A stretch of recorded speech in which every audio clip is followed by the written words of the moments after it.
Friends, பிரபஞ்ச அழகி YouTube சேனலுக்கு உங்களை அன்புடன் வரவேற்கிறேன். இன்றைக்கி என்னன்னு பார்த்தீங்கன்னா வெந்தயங்க. வெந்தயம் எல்லாருக்கும் தெரியுமா? வெந்தயம் நான் எடுத்துகிட்ருக்கேன். ஒரு 100 கிராம் வெந்தயம். அதை நான் பொடி மாதிரி பண்ண போகிறேங்க. இதை எப்படி பண்ணணும் அப்படின்னா, எல்லாருமே அதை என்ன பண்ணுறாங்க, பச்சை வெந்தயத்தை அப்படி வறுக்கிறாங்க. நான் அப்படி பண்ண மாட்டேன். இதை எடுத்து நல்லா தண்ணியில் கொஞ்சம் நேரம் ஊற வைப்பேன். எப்படி பண்ணலான்னு பார்க்கலாம் வாங்க. நான் 100 கிராம் வெந்தயம் எடுத்துகிட்ருக்கேன். இதை ஓப்பன் பண்ணி தண்ணியில் போட்டு நல்லா கழுவணும். காட்டுறேன் வாங்க. 100 கிராம் எடுத்தாச்சா? இது நான் 100 கிராம் எடுத்துகிட்ருக்கேன். 100 கிராம் தான் வாங்கினேன். 100 கிராம் எடுத்துகிட்ருக்கேன்.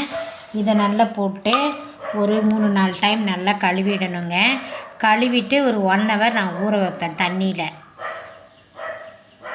இப்போது நல்லா ஒரு 1 ஹவராக வெந்தயத்தை நான் ஊற வச்சுட்டேன்.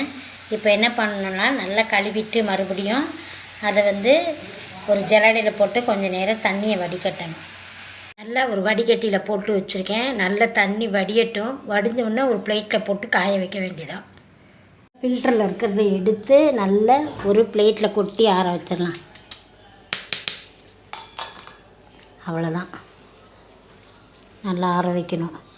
எதுக்கு துணி போட்டிருக்கேன் அப்படின்னா, அப்போ தான் அந்த இருக்கிற தண்ணியை அது இழுக்கும். இழுத்த உடனே நம்ம அந்த பிளேட்லேயே கொட்டி நல்லா நைஸாக இது பண்ணி விட்டோன்னா நல்லா காஞ்சிரும் வெந்தயம். இந்த இதில் ஃபில்டரில் போட்டாச்சு.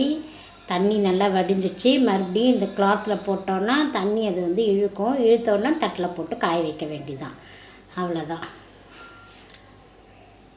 வெந்தயம் நல்லா சூப்பராக காஞ்சிச்சு பாருங்க. இப்போது அது நல்லா வடசட்டியில் போட்டு வறுக்கணும். அடிக்கணமான பாத்திரத்தில் நல்லா வறுத்து எடுக்கணும். ஃப்ளேம் சிம்மில் வச்சுக்கோங்க. எதுக்கு, நல்லா காய வச்சிட்டோம், இருந்தாலும் நம்ம வறுத்துட்டு பொடிச்சா நல்லா வாசனையாக இருக்குங்க. அதுக்கு தான் நான் வறுக்கிறேன். நல்லா இதாகிடுச்சு. கருகாமல் இருக்கணும். அவ்வளோதான், வறுத்தாச்சு.